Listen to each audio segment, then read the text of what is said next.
6, 70대도 굉장히 건강하게 청춘처럼 사는 분들도 맞습니다. 많아서 이게 어떤 변화를 겪게 됩니까? 어떻게 보면 그 사람 인생에서 가장 빛나는 시기일 수도 있어요. 그런데 문제는 몸은 정직하게 나이를 먹는다는 거죠. 그래서 이때는 수리, 그러니까 치료하는 것보다는 잘 관리하는 게 중요하다고 생각합니다. 운동은 그럼 어떤 걸 하는 게 좋을까요? 을 저도 관심 있는 분들과 함께 익히고 있거든요. 어떻게 하면 되는 겁니까? 정말 쉽다면 쉬운 운동인데요.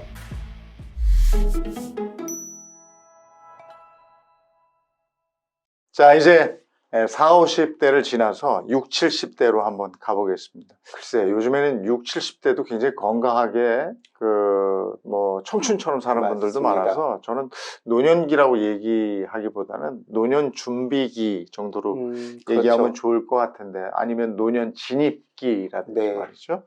이게 어떤 변화를 겪게 됩니까? 법적으로 노인이라고 인정받는 나이가 몇 살인 줄 아세요? 65세 아닙니까? 맞아요. 네. 65세죠. 그런데 65세에 굉장히 왕성하게 활성하시는 분들이 맞아요. 굉장히 많습니다. 그리고 커리어를 계속 쌓아왔던 사람은 60, 70대가 어떻게 보면 그 사람 인생에서 가장 빛나는 시기일 수도 있어요. 그런데 문제는 몸은 정직하게 나이를 먹는다는 거죠. 앞서 40, 50대에서 말씀하셨던 생리적 화폐, 생리학적 화폐도 이제 잔고가 많이 바닥나기 시작하고 몸의 어떤 활력이라던가 어떤 힘들 이런 것들은 분명히 줄어들기 시작합니다. 그러니까 올해의 건강을 내년에도 유지할 수 있는 거, 이런 게 이 시기의 건강의 목표일 것 같습니다. 그래서 인간은 우리가 뭐 감정의 동물이라고 하기도 하고 뭐 생각하는 동물이라고 하기도 하잖아요. 제가 생각하는 인간은 감정을 가진 생각하는 동물이거든요. 그래서 어떤 몸뿐만 아니라 감정, 그리고 어떤 생각도 활발하게 움직일 때 이 나이 때 좋은 건강을 유지할 수 있을 것 같습니다. 그리고 누구나의 소망이 이제 60대 넘어서고 70대 되고 이러면 뭐 늙는 건 어쩔 수 없어요. 나이를 먹는 거야 뭐 어쩔 수 없는데 천천히 늙는 비결은 뭐가 있을까 이런 생각을 하거든요. 늙는다는 건 어떻게 보면 기계에 녹이 쓰는 거, 그런 것 같은 개념이라고 봐야 될 것 같습니다.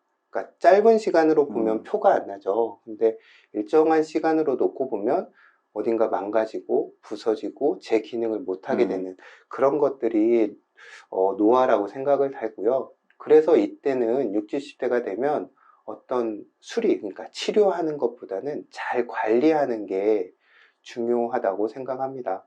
사소하지만 분명한 도움이 되는 것들을 정말 매일매일 실천하는 겁니다.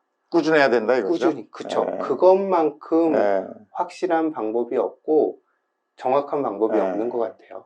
그럼 오늘 음식 뭐 이런 걸 소개해 주시니까 그 노화를 늦추는데 좋은 식품은 뭐가 있습니까? 우리 뭐 흔히 슈퍼푸드라는 거 들어보셨죠? 뭐 이렇게 항산화 효과가 뛰어나고 좋은 영양도 갖추고 있어서 뭐 항노화, 암의 예방 이런 효과가 있다는 슈퍼푸드들이 있어요. 전 세계적으로 이렇게 슈퍼푸드들이 있는데 재미있는 건 이제까지 장수로 유명했던 지역들이 있습니다. 건강하고 오래 사는 마을들이 있어요. 일본 뭐 오키나와 이런 그쵸, 데. 일본 오키나와 저쪽 히말라야 파키스탄 쪽의 훈자 지역, 그 다음에 우리 흔히 지중해식 식단이라고 불리는 지중해 연안, 이태리 쪽에 그쪽 분들이 건강하고 오래 사시거든요. 근데 그래서 이제 학자들이 여기를 연구를 했겠죠. 왜 건강하게 오래 살까 했더니 그 지역에서 나는 신선한 제철 음식들 위주로 식사하고, 그리고 가장 큰 특징 중에 하나는 이 지역 분들이 몸을 움직이는 것을 싫어하지 않아요. 나이가 들어서도 자기 밥 자기가 차리고 일도 하고 텃밭일도 하고 정원일도 가꾸고 마을 일도 하면서 몸을 움직이길 싫어하지 않는 거, 부지런한 거. 그다음에 세 번째로는 가족이나 이웃들과 굉장히 적극적으로 교류를 합니다. 이런 공통점이 있었다고 해요. 그러니까 뭔가 특별한 음식을 먹는 게 아니라 그분들의 삶 자체가 장수를 가져왔던 거죠. 물론 뭐 그런 지역에 예전에 이제 공기도 좋고 물도 좋고 이런 환경도 당연히 영향을 줬을 건데요. 그래서 우리가 노화를 위해서, 노화 방지를 위해서 뭔가 먹는다고 했을 때 이런 것들을 기본 전제로 하시고 거기에 뭔가를 더한다, 더하면 좋아진다, 이런 생각을 가지시면 좋을 것 같습니다. 그래서 저는 우리나라에서 흔히 쉽게 구할 수 있는 식재료로는 나이 드신 분들에게 깨를 권하는 편이에요. 그 중에서도 참깨, 검은 참깨를 권하는 편인데요. 의사에 보면 검은 참깨는 오장을 이롭게 하는데 기력을 좋게 하고, 그 다음에 살을 찌우고, 그 다음에 뇌수를 보하고 몸을 튼튼하게 한다고 적혀 있습니다. 그러니까 노화에 따른 어떤 신체적 변화를 잘 보완해 줄 수 있는 좋은 식재료죠. 그래서 요즘도 검은 참깨는 건강식품으로 각광을 받지만, 예전 사람들도 검은 참깨를 일종의 장수식품으로 여겼습니다. 그리고 저는 이제 들깨나 호두도 좀 권하는 편이에요. 들깨 같은 경우는 이렇게 가열하지 않고 냉압착한 들기름으로 짜가지고 그것을 다양한 요리들에 응용하면 노년기 건강에 많은 도움이 될 수 있습니다. 그렇게 식사하시고 또 몸을 많이 움직여야 된다 그 말씀도 하셨는데, 네. 운동은 그럼 어떤 걸 하는 게 좋을까요? 저는 인간은 두 다리로 오래 설 수 있고 잘 걷고 그 다음에 가볍게 뛸 수 있을 정도의 신체 능력을 유지할 때 건강하다고 생각합니다. 이 구조들이 무너지기 시작하면 특히 이제 직립하는 거, 오래 서는 게 점점 힘들어지잖아요. 그래서 왜 지하철에 경로석도 있지만 나이 드신 분들이 자꾸 앉고 싶고, 그 다음에 앉으면 어떻게 되죠? 눕고 싶고 네. 활동이 줄어들잖아요. 그런 것처럼 이 직립의 힘이 떨어지면 우리가 어떤 자세뿐만 아니라 이 신체 내부에 있는 장기들의 활성도 떨어지고 뇌의 기능도 떨어지고 전체적인 혈액순환도 떨어지거든요.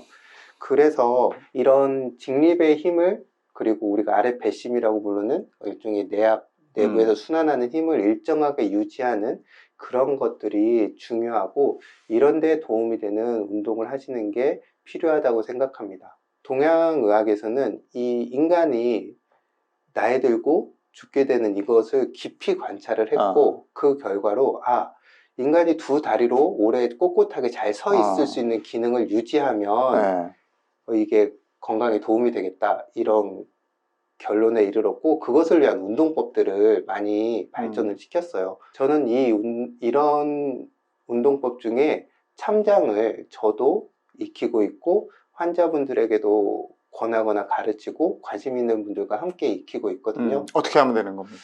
참장은 정말 쉽다면 쉬운 운동인데요. 두 다리로 일정의 참장의 구조를 만들고 가만히 서 있는 겁니다. 참장이라는 단어 자체가 말뚝처럼 우두커니 서 있다는 말이거든요. 그래서 이 구조를 만들어서 가만히 서서 편하게 호흡을 하는 건데요. 그러면 이 구조가 가지고 있는 운동 원칙에 의해서 인간의 직립 구조에 필요한 어떤 자세 유지근들이 강화가 되고, 또 천천히 깊이 호흡하는 그런 흐름들을 유도하기 때문에 어떤 심리적 안정감이나 명료함도 가져오게 돼요. 그래서 저는 참장을 서서 하는 명상 운동이다, 이렇게 부르고 있습니다. 이런 것처럼 내가 잘 서고 오래 걷고 그 다음에 가볍게 뛸 수 있을 정도의 신체 구조를 유지할 수 있는 그런 운동들을 이렇게 루틴으로 하시면 좋을 것 같습니다. 너무 어려운 운동을 선택하면 하다가 다치거나 하다가 안 하게 되거든요. 그러니까 쉽고 간단한 거. 저는 연세 드신 분들에게 아침에 일어나면 왼손 체조하고 스트레칭 정도 하시고, 정 안 되면 폼롤러라도 굴리시라, 이런 말씀 드리는데, 어쨌든 움직여라. 네. 동물은 움직여야 되거든요. 네. 움직이니까 동물이고, 움직여야 동물은 건강할 수 있습니다. 알겠습니다. 자, 그럼 덧붙여서 언제든지 활용할 수 있는 건강한 요리, 뭐가 있겠습니까? 저는 이런 음식 중에서 역시 우리에게는 된장찌개가 대표적인 음식이 될 수 있다고 생각합니다. 된장찌개는 한국인의 소울푸드라고도 하잖아요. 그러니까 젊어서 피자, 햄버거, 파스타 먹던 사람도 나이가 들면 된장찌개가 그리워진다, 이런 말씀을 하시고, 그리고 된장이라는 식재료가 매력적인 게, 된장은 우리가 찌개로도 끓여 먹을 수 있지만 국도 끓여 먹을 수 있고, 그 다음에 나물을 무칠 때 쓸 수도 있고, 카레처럼 덮밥의 재료도 쓸 수가 있고, 그 다음에 우리 쌈장을 만들 때도 된장을 쓸 수가 있죠. 그러니까 다양한 음식에 아주 편하게 손쉽게 응용할 수 있는 어떤 식재료여서 저는 한식 된장이 만약에 우리 식탁에 만능 소스 이런 게 아닐까, 그렇게 생각합니다. 그렇군요. 네. 다 되게 있으니까 맞아요. 그걸 한번 해보시면 좋을 것 같습니다. 맛있는 음식 보감이라는 책을 내셨는데 이 책 소개도 좀 해주시겠어요? 제가 고전 선생님하고 같이 내게 된 책인데요. 요즘 많이 유행하고 있는 어떤 건강법들, 이런 것들이 빛을 발하기 위해서는 좀 더 기본적인 건강이 잘 관리되어야 된다는 전제가 필요합니다. 건강 관리에 있어서 그런 어떤 전반적이고 기본적인 것들이 더 중요하다는 것을 생각을 하고 있고요. 그런데 요즘 이게 유행하는 건강에 관한 정보들을 보면 상당히 단편적이고 때로는 자극적인 경우가 많습니다. 이것만 먹으면 된다, 이건 먹으면 절대 안 된다, 이런 말들도 많고, 그리고 자꾸 사람들을 조금 불안하고 강박적으로 몰아가는 것 같아요. 우리가 뭔가를 제대로 알면 알수록 우리는 좀 더 자유로워지고 편해져야 되잖아요. 그런데 요즘 유행하고 유통되는 정보들은 사람들을 자꾸 불안하고 강박적으로 만드는 것 같아서 이런 부분들이 조금 안타까운 측면이 있었습니다. 그래서 저는 사람들이 건강을 돌볼 때 조금 더 다양한 관점에서 조금 더 편하게 접근을 하면 좋겠다고 생각이 들었고, 그런 고민들을 이렇게 동의보감의 네. 구조를 빌어가지고 제가 건강에 관해 생각해야 될 것들, 이렇게 했으면 좋겠다는 내용들을 다뤘고, 거기에 이제 고은정 선생님이 쉽게 할 수 있고 편하고 맛있고 건강한 제철 음식들을 붙여주셨어요. 네. 내가 내 몸과 마음의 건강을 가장 기본적인 것부터 차근차근 한번 돌보고 싶다, 이런 분들이 이 책을 읽으셨으면 좋겠고요. 또한 세상에 너무나 정보들이 많고 좋다는 것도 많고 나쁘다는 것도 많은데 이 속에서 난 정말 너무 혼란스럽고 잘 방향을 잡지 못하겠다, 이런 분들에게도 권합니다. 그리고 이 책에 수록된 고은영 선생님이 소개해 주신 그런 레시피들을 하나 둘 계절에 맞게 때에 맞게 따라서 만들어 보시다 보면 우리가 건강을 관리하는데 가장 기본이 되고 어떤 중요하다고 할 수 있는 음식을 어떻게 할 것인가에 관한 실제적인 지식이나 어떤 감, 이런 것도 익히게 되실 수 있다고 생각합니다. 네. 오늘 방송 보시고 이 소감을 댓글로 남겨주시는 분들 중에 3분을 뽑아서 김현찬 원장님 그리고 고은정 요리사님이 쓴 책이에요. 맛있는 음식 보감 보내드리도록 할 테니까 많이 참여해 주시기 바랍니다. 자, 오늘 함께 해주셔서 고맙습니다. 네. 김형찬 원장님과 함께 했습니다. 고맙습니다. 네, 감사합니다.